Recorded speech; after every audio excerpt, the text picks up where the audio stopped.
आज हम इस वीडियो में class 12 math chapter 12 linear program study करेंगे। इसके पहले एक वीडियो में मैं क्वेश्चन नंबर 1 आपको बता चुका हूँ और उसके कुछ रूल्स।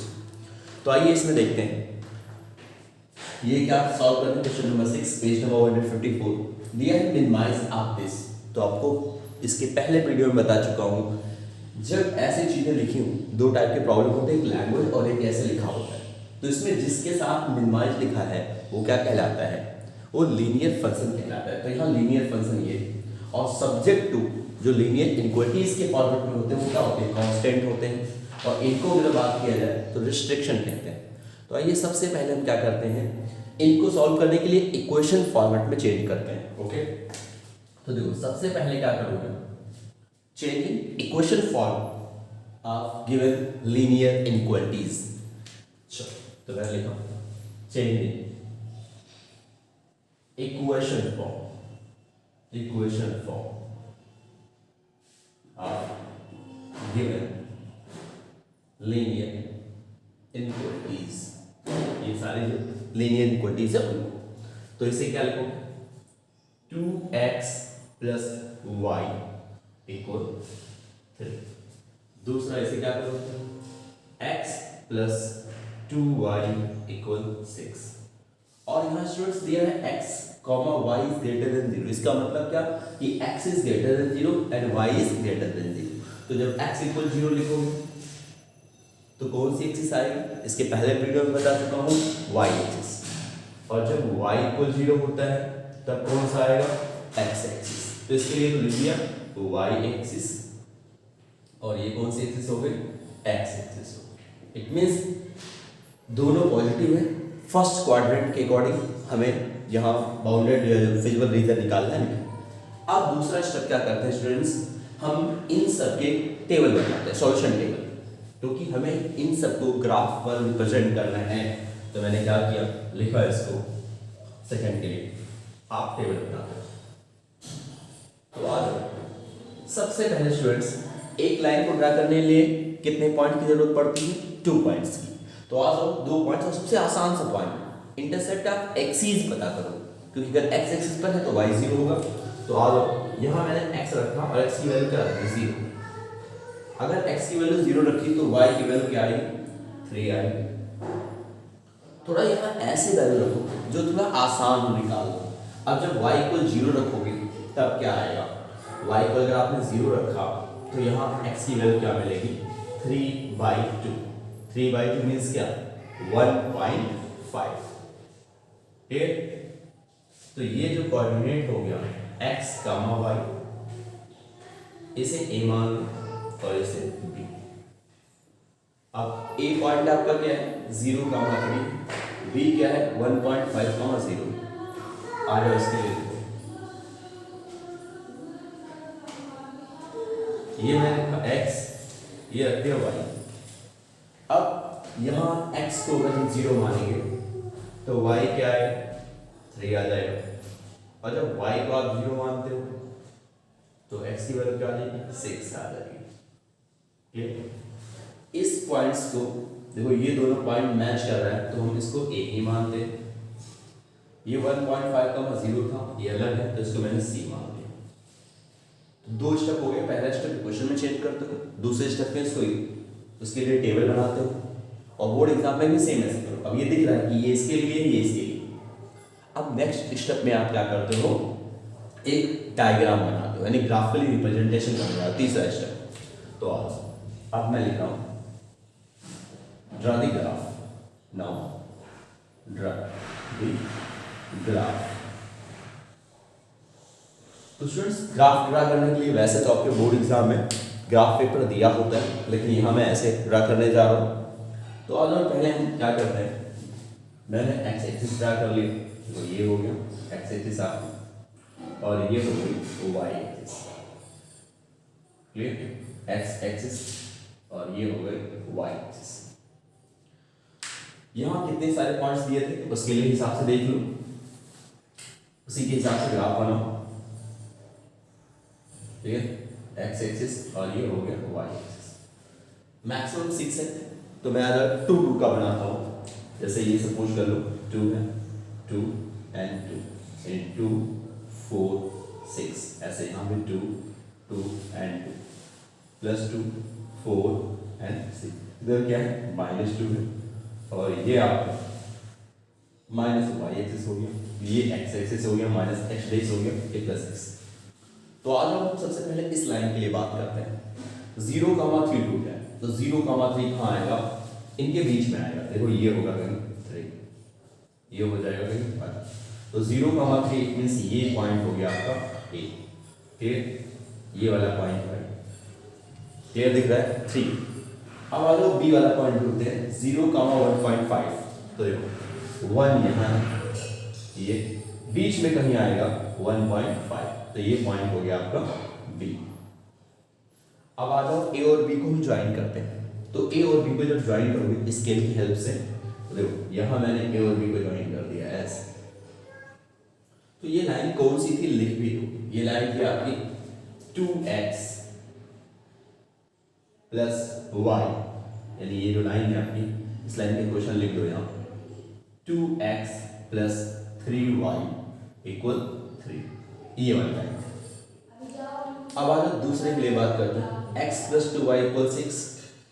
तो इसके लिए 0,3 पॉइंट, ये वाला पॉइंट तो यही हो जाएगा। आ जाओ सी वाला पॉइंट ढूंढते हैं, कह रहा है 0,6, सॉरी ये थोड़ा गड़बड़ हो गया मेरा, क्योंकि यहाँ मेरा क्या होना चाहिए था y इक्वल, जब आप 0 रखोगे तो x की वैल्यू क्या 6 आएगा, थोड़ा मैंने गलती कर दी। तो अब यहाँ जब आप लिखोगे 6,0, तो 6,0 कहाँ है, ये वाला पॉइंट जो है आपका सी। अब आ जाओ इसे भी हम ज्वाइन करते हैं ए और सी को। तो जब आप ए और सी को ज्वाइन कर रहे हो, देखो ये मैं ज्वाइन कर रहा हूँ, ये हो गई दूसरी लाइन। दूसरी लाइन मतलब x प्लस 2y इक्वल 6, इसका नाम है x प्लस 2y इक्वल 6। थोड़ा रेड कलर से लिख दिया, थोड़ा कम दिख रहा होगा। अब दूसरा काम, x एक्सिस तो आपका ये है, y एक्सिस ये है, और ये क्या कह रहा है भाई, x is greater then 0, y is greater then 0, मतलब x और y बोथ पॉजिटिव, तो वो तो फर्स्ट क्वाड्रेंट में आता है। तो अब आ जाओ यहाँ देखते हैं सबका सॉल्यूशन क्या होगा। तो भाई पहले हम किसको वेरीफाई करते हैं, हम आ जाओ सेंटर को वेरीफाई कर लेते हैं, क्योंकि वो एक ऐसा पॉइंट है जो पहले से क्लियर है, मतलब इसे क्लियर है, ये सेंटर है, ये ओ मैंने मान लिया। तो मैंने यहाँ लिखा वेरीफाई करने के लिए, क्या लिखने जा रहा हूँ 8 0,0। तो पहले इनक्वलिटीज क्या थी लिख दें। अब हम इसको वेरीफाई करने के लिए इनक्वलिटीज में वैल्यू पुट करते हैं। ये लिखा है 2x plus y is greater than 3, तो 0 plus 0 is greater than equal to 3। क्या ये ट्रू है, नहीं है, फॉल्स है, व्हिच इज फॉल्स, फॉल्स। इसका मतलब क्या हुआ कि इसका जो सॉल्यूशन रीजन होगा सेंटर को इंक्लूड नहीं करेगा। So here solution region not include centre, या नॉट इंक्लूड ओ मतलब समझ गए सेंटर। देखो ये राइट है, इसका मतलब इसका सॉल्यूशन कहाँ होगा, ऊपर की तरफ होगा। किधर होगा, ऊपर की तरफ। देखो ये, यानी इस लाइन का सॉल्यूशन मैं बना रहा हूं, देखो ये। और क्यों हो रहा है समझ में आ रहा है, क्योंकि भाई इसकी तरफ सेंटर इधर है, जो ये फॉलो नहीं कर रहा है, गलत हो गया हमारा ये क्वेश्चन।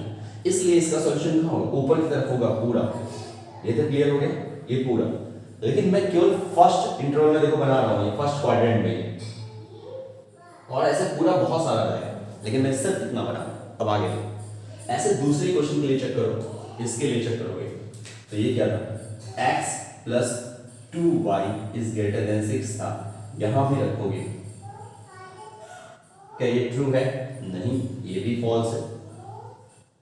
इसका मतलब इसका भी जो सॉल्यूशन रीजन होगा SR, SR मतलब आप शॉर्ट फॉर्म में समझ जाइएगा, solution region is not include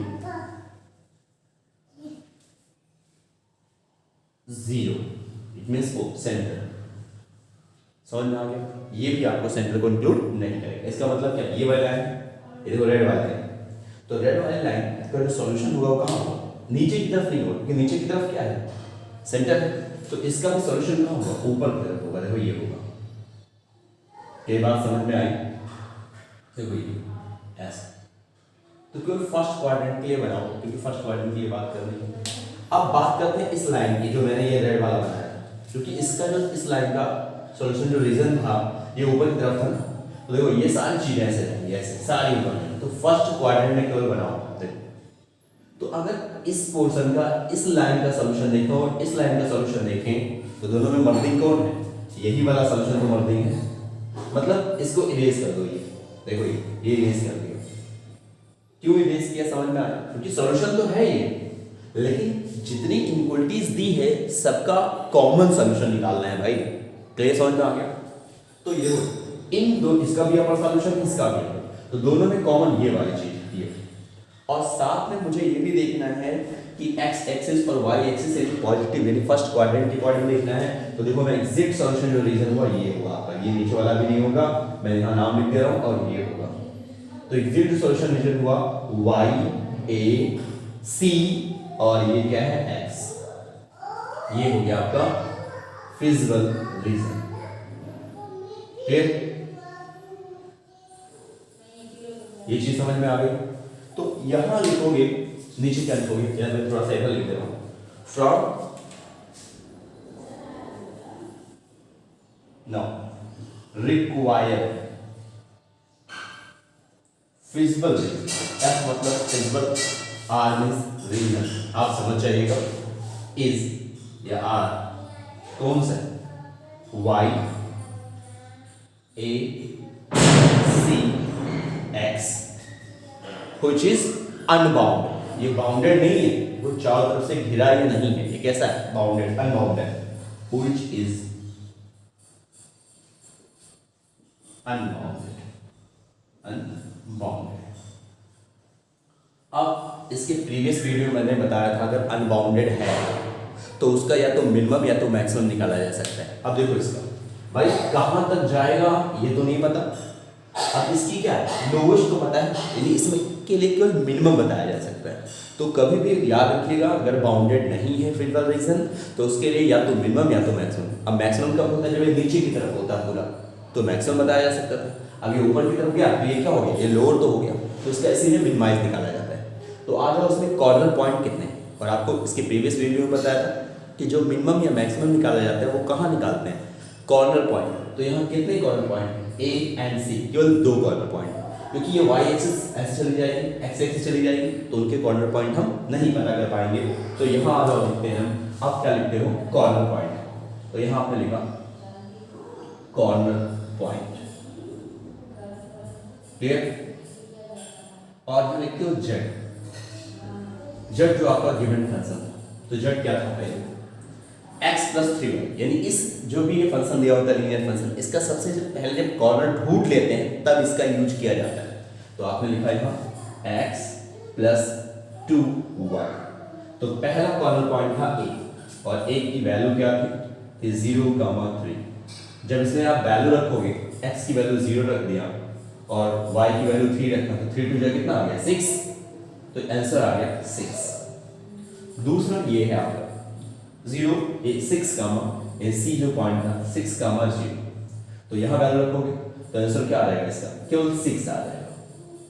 अब यहाँ स्टूडेंट्स दोनों पॉइंट्स पर, क्योंकि 2 ही कॉर्नर पॉइंट है और दोनों पॉइंट पर सेम मिनिमम वैल्यू मिल रही है। इसका मतलब क्या है कि जो मिनिमम यानी इसका मिनिमाइज होगा वो कहाँ मिलेगा? On the line segment A and C. इस पूरे लाइन पर कहीं भी आप रहेंगे तो इसकी मिनिमम वैल्यू मिलेगी। तो ये यूनिक क्वेश्चन था, इसलिए मैंने इसको बताया। तो इसका रिजल्ट क्या लिखोगे लास्ट में? सॉल्यूशन। भाई जगह यहाँ नहीं है, मैं यहाँ लिख दे रहा हूँ थोड़ा सा। सॉल्यूशन ये फिजिकल रीजन है, सॉल्यूशन लिखोगे hence z minimum equal to कितना है? 6। किस पॉइंट पर?